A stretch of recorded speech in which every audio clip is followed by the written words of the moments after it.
In this tank, we've produced a circular flow in 2 dimensions. We're going to pursue line integrals of vector fields in this programme, and as an example of a vector field, we're going to look at the velocity field of a moving fluid.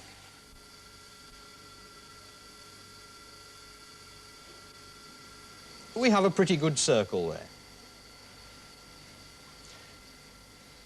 But there's another feature of this flow, and to see that, we're going to use this device. It's simply a cork with some fins attached and an arrow on the top.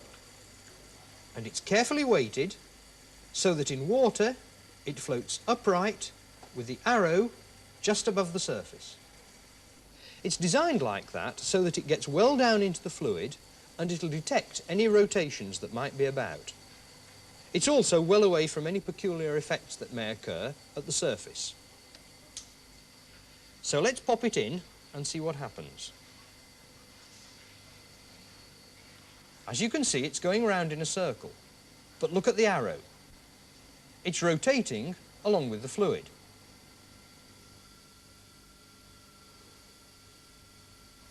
Now, that's our first flow. We've produced another circular flow, but in a different way. This time, we've taken a tank into which we're feeding water tangentially, and it vanishes down a plug hole at the centre. It's rather like a bathtub. The water starts at the outside and spirals in very slowly, but so slowly that the flow is roughly circular. But there's an important difference between these two flows, and we can see that by using the rotation detector.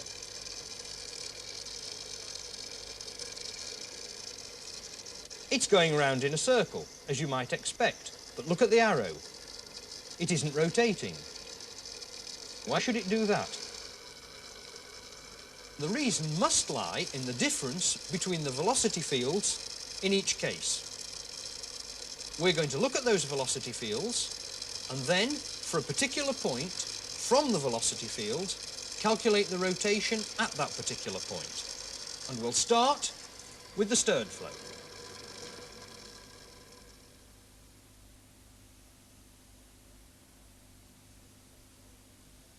This spot behaves like the ball that Dan put on the surface of the water in the bowl. It's rotating with a constant angular velocity omega. Now, what's the velocity field associated with points on the disk? In other words, what's the velocity of this point? Because this is a rigid disk, that's an easy question to answer. So at any instant, a point, a distance a from the origin, has a velocity vector in this direction. That's at right angles to the radius. And magnitude u equals omega times a.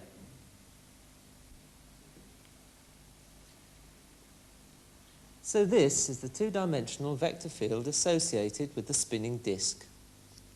At every point, there is a velocity vector. It has a direction and a magnitude. Now, how can we investigate this vector field and see what properties of the spinning disk we can extract mathematically from it? Well, so far you know how to evaluate line integrals of vector fields. Before the program, you worked out the line integral of this vector field here round a circle centre the origin. You should have got the result that the line integral is 2 pi omega b squared. Now I can write this another way. Pi b squared is just the area within this circle.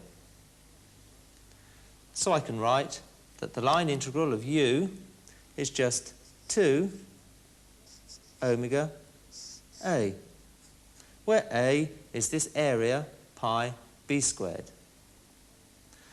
Now the problem is to relate the line integral around a closed curve to the point itself. Well, there's a conventional way to do that. What you do is to wrap a closed curve around the point and then shrink the curve down to the point itself.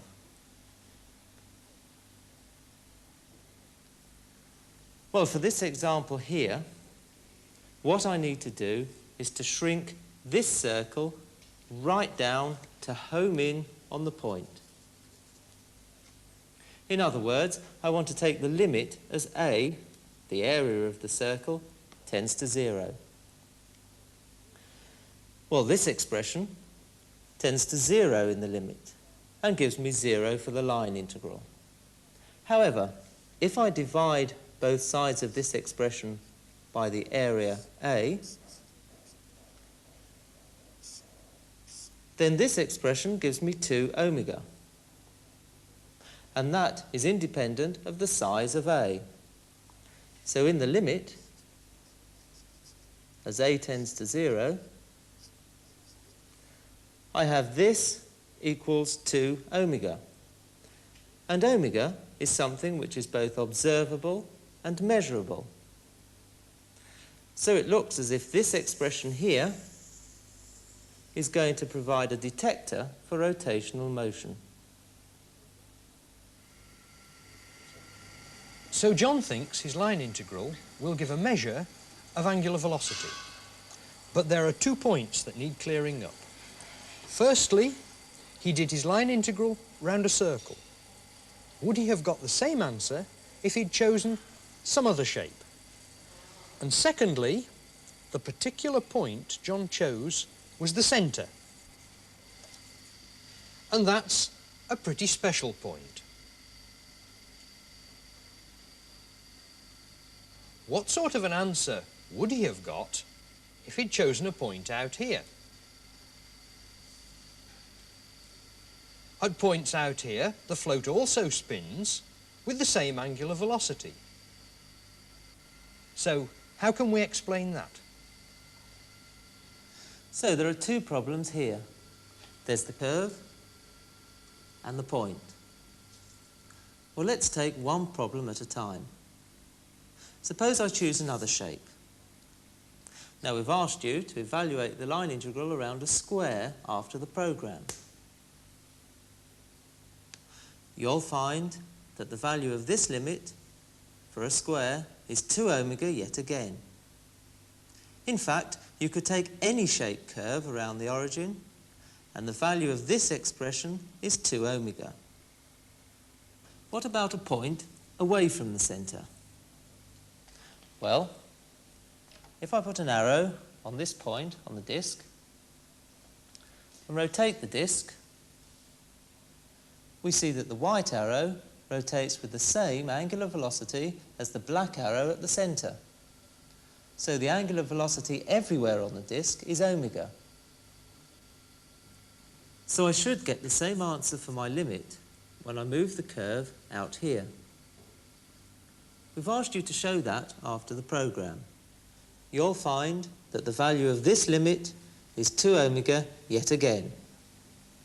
In fact, for any shape of curve and for any point in the vector field, the value of this expression is always 2 omega. So we have a link between the line integral of a vector field and angular velocity. Now, angular velocity is a vector quantity. For the rotation of the xy plane, it's in this direction. And omega is just the z component of the angular velocity vector. This expression, which relates the line integral to the rotational properties of a vector field, is given a special name. It is the z component of a vector field called curl U.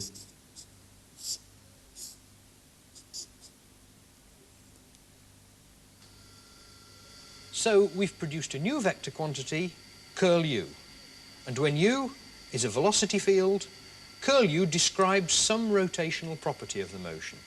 At a particular point, it's twice the angular velocity. But we've only done it for this simple stirred case where the fluid behaves like a solid block.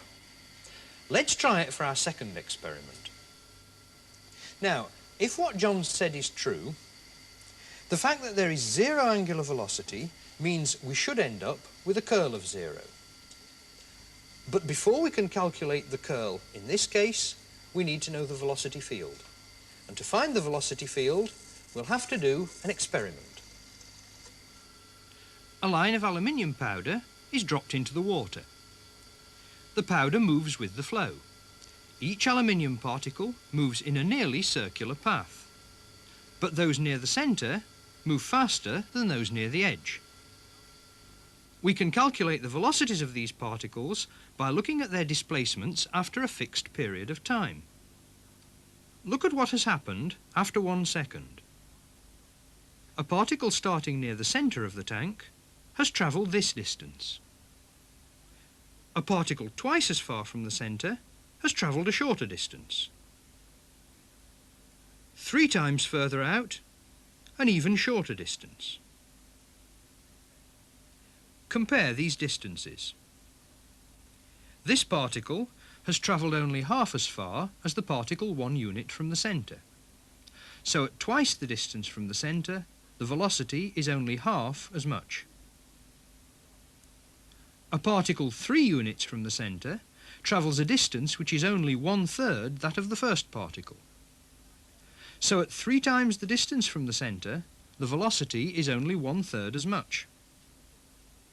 In general, if we pick a point a distance a from the centre, its velocity will be proportional to 1/a. So for this flow, the tank with the plug hole, the direction is tangential and the magnitude of the velocity is proportional to 1/, the distance from the centre. And so curl of u should confirm the fact that the float doesn't spin.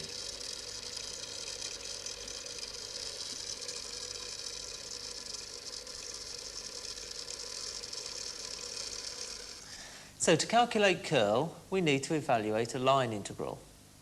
Well, Dan's given us the vector field. We need a point and a curve. Well, we can't take the centre because the velocity field's not defined there. So we'll take one away from the centre. Now, we could integrate around a square or a circle, but the calculation's rather messy. So what we'll do is choose rather a special shape. Remember that the ball that Dan put on the vortex tank went round in a circle.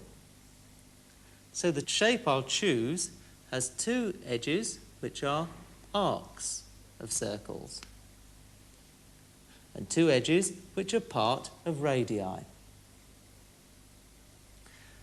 Now, to evaluate the line integral around this closed curve, we can take it in 4 parts. 1, 2, 3, 4.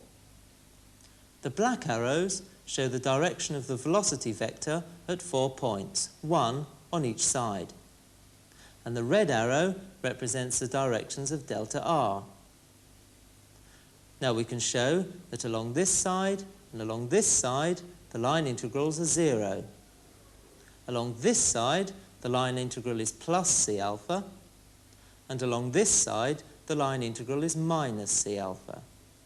And so adding these 4 things up, we get the value of the line integral is c alpha minus c alpha, which is 0.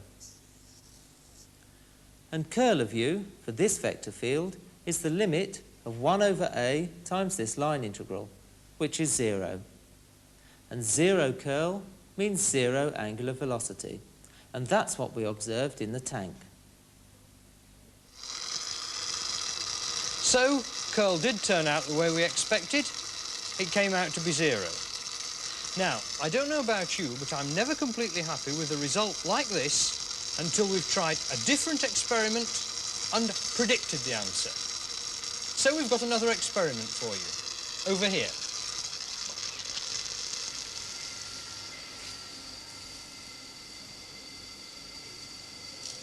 The experiment consists of a long tank with fluid flowing from me towards you. And the question we want to ask is, if I put this detector into the flow, will it rotate or won't it? To make a prediction like that, you'll need to calculate the curl of the velocity field. Which brings us to the question, what do we know about the velocity field? The first thing we can see is the fluid is flowing in straight, parallel lines down the tank. And we can see more than that. We can see that the flow is faster towards the centre of the tank than it is close to the edge. It's like a river. The flow in midstream is quicker than the flow close to the bank. But that's not enough. To work out the curl of V, we need a mathematical expression for the velocity field. Now, we know its direction. To get a mathematical expression for its magnitude, we're going to have to do an experiment.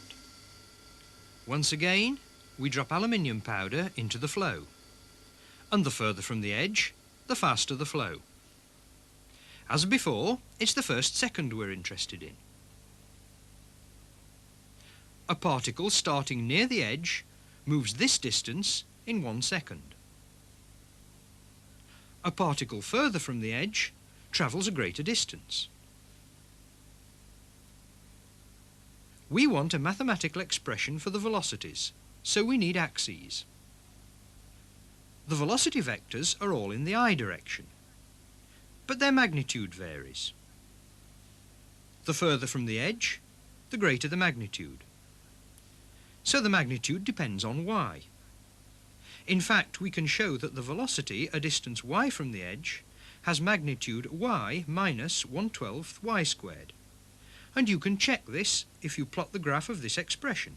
It's the same as the line of powder. So now you've got the velocity.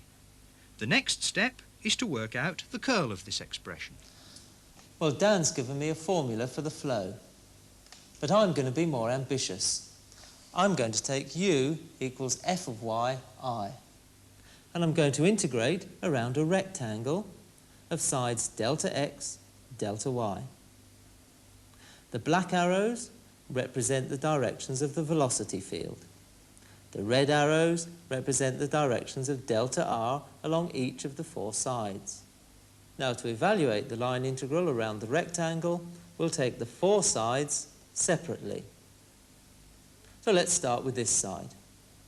Along here, u and delta r are parallel, and the magnitude of u is constant.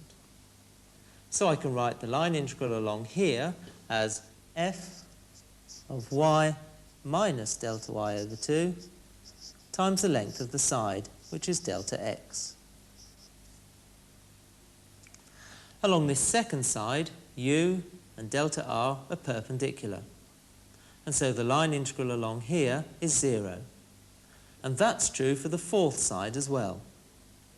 Now, along the 3rd side, u is constant in magnitude, and the direction of u is parallel to the direction of delta r, but opposite in sense.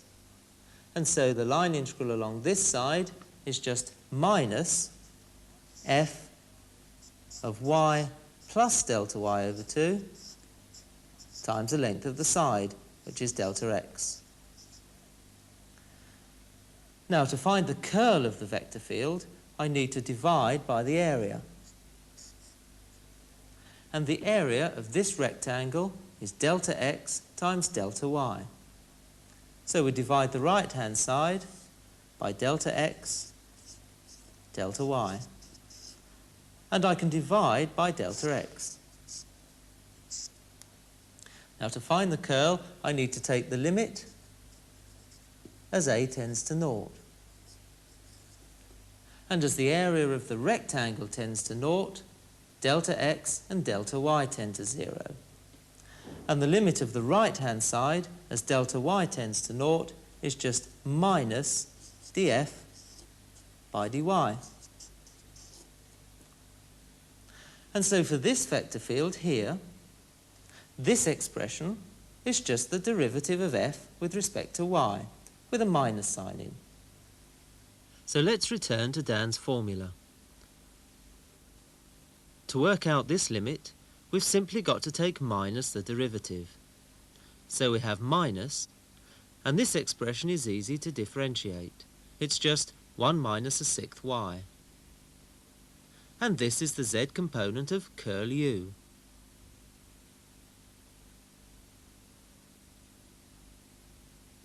At a point 2 units from the edge, this expression equals minus 2/3. Now that's non-zero, and so there should be a rotation. Also, it's negative. That means the rotation should be clockwise. If we move further from the edge, when y equals 4, we get minus 1/3. That means we still get a clockwise rotation, but only half as fast. Let's deal with the predictions one at a time. First, the detector should spin clockwise. I'll put the first float in fairly close to the bank, which is at the bottom of your screen. And I think you can see that it's rotating, and it is clockwise. Now, the second prediction. A float twice as far away from the bank should spin at half the rate. I'll try and get this as nearly to twice as far away as I can. And look at the first float. Now, the arrows are about parallel now. Now, watch the first float. The one at the bottom of the screen. You can see that it's certainly rotating quicker. And it's now done about a quarter of a turn, and I think you can see the one at the top of the screen's done about 1/8 of a turn. So it is roughly twice as fast at the bottom as it is at the top. So we began this programme knowing something about line integrals, and we used them to investigate vector fields. They explain some effects which are not, at first sight, obvious. We had a swirling motion, and when we put a spin detector in it, it didn't spin. Here, we have a straightforward linear flow, and not only did we see a spin, but we were able to predict its rate. By taking the curl of the vector field, predictions can be made. But in doing these experiments, we've only looked up to now at two-dimensional vector fields. The next step is to generalize curl and look at three-dimensional vector fields.